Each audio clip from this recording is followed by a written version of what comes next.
बंधुओं, आज गुरुजी ने विषय दिया है कि भक्ति पे बोलना है।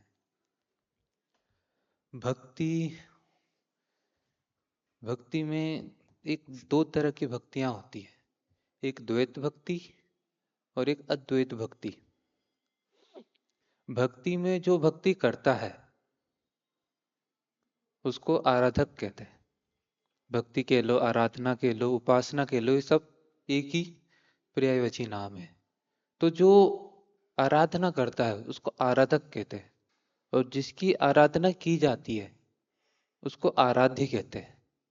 भक्ति में आराधक आराध्य संबंध होता है। जब ये आराधक और आराध्य अलग अलग होते हैं, पृथक होते हैं, तो द्वैत भक्ति की होती है वो। जैसे कि अपन भगवान की भक्ति करते हैं, अभिषेक करते हैं, पूजन करते हैं, उपासना करते हैं, स्तोत्र पढ़ते हैं, तो ये सब क्या है? द्वैत भक्ति होती है ये। और अद्वैत भक्ति में क्या होता है कि उसमें आराधक और जो आराध्य रहता है वो भिन्न नहीं होते, वो एक ही होते हैं।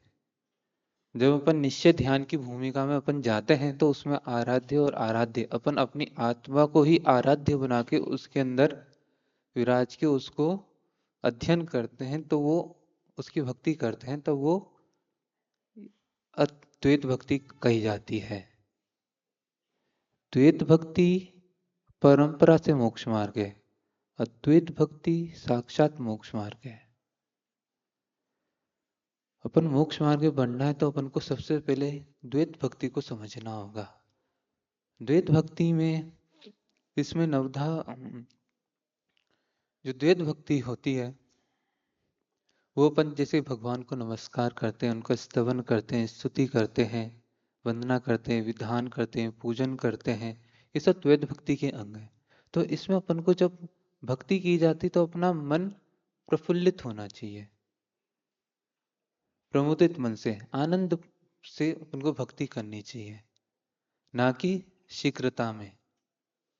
और अगर किसी ने कुछ कह दिया भक्ति के समय तो उसको अपन को इग्नोर कर देना चाहिए।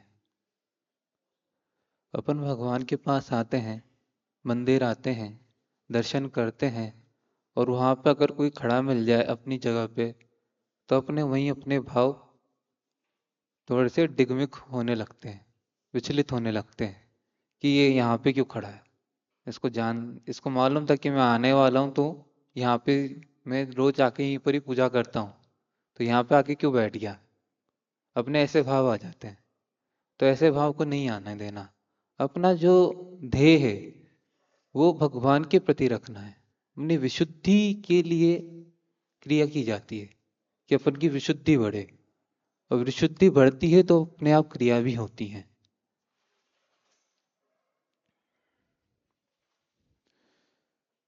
जो मैना सुंदरी का इसमें प्रसंग आता है कि उन्होंने सिद्ध चक्र विधान सिद्ध भगवानों की आराधना की थी, जिनसे उनके जो पति का जो कुष्ठ रोग था वो दूर हो गया था।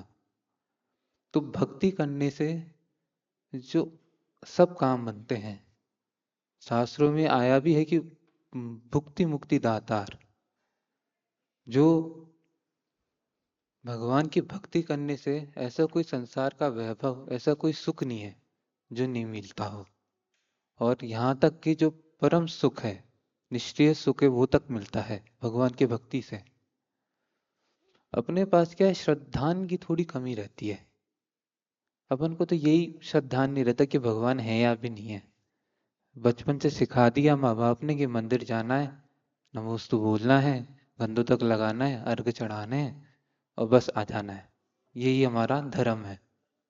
पर उनमें श्रद्धान नहीं होता, रुचि प्रकट नहीं होती उसमें कि भगवान है भी या नहीं है, मन में संशय बना रहता है।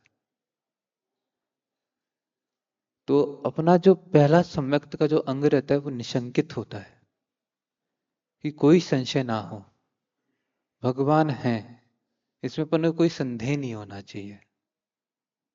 भगवान की पूजा से अपन को ये मिलेगा या नहीं मिलेगा इसमें संदेह नहीं होना चाहिए। अब तो बस भक्ति करो।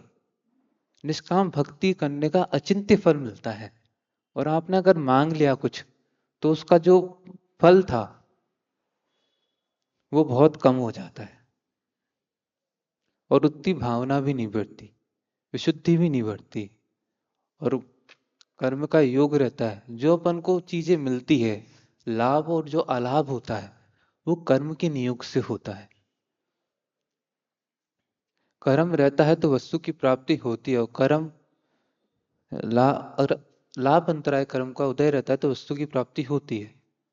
अगर उसका उदय नहीं होता तो वस्तु की प्राप्ति नहीं हो पाती। तो भक्ति करने से यहां तक कि कर्मों का क्षय भी होता है। आराधना ऐसी करो कि कर्मों की विराधना हो, कर्मों का बंध ना हो।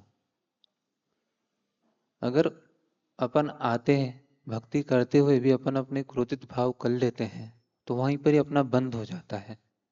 अपन देखने लग जाते हैं कि जैसे कि हम यहाँ पे आज मंदिर में आए, पूजा करने आए, तो अपन देखते हैं कि भगवान को तो कम देखते हैं, आसपास के कौन उनकी पूजा कर रहा है उसको ज्यादा देखते हैं।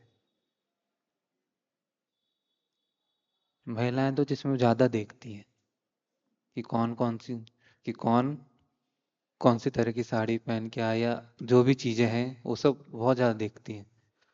तो अपना जो ध्येय है वो भगवान के प्रति, उनकी भक्ति के प्रति होना चाहिए, ना कि दूसरी चीजों में। अपन कोई भी विधान होता है तो वहां पे अपन जब कलश करने जाते हैं तो अपन देखते हैं कि हमारी फोटो खिंच रही या नहीं खिंच रही। फोटो खिंच रही तो अलग, उस टाइम पे ठीक है, बढ़िया है, नहीं तो कहते हैं कि ये तो भगवान, वो नहीं, मजा ही नहीं आया। अगर संगीत रहता है विधान में तो कहते हैं कि बहुत अच्छा विधान हो गया, और अगर नहीं रहता है संगीत तो कहते हैं कि विधान में मजा ही नहीं आया। अपना ध्येय संगीत की तरफ नहीं होना चाहिए। अपना जो संगीत, अपना जो ध्येय है वो अपने आत्मगीत पे होना चाहिए। और जो भक्ति करते हैं, निष्काम भक्ति से अचिंत्य फल की प्राप्ति होती है। इसमें लिखा भी है कि भक्ति करने से सुंदर रूप की प्राप्ति होती है। भक्ति सुंदर रूपम।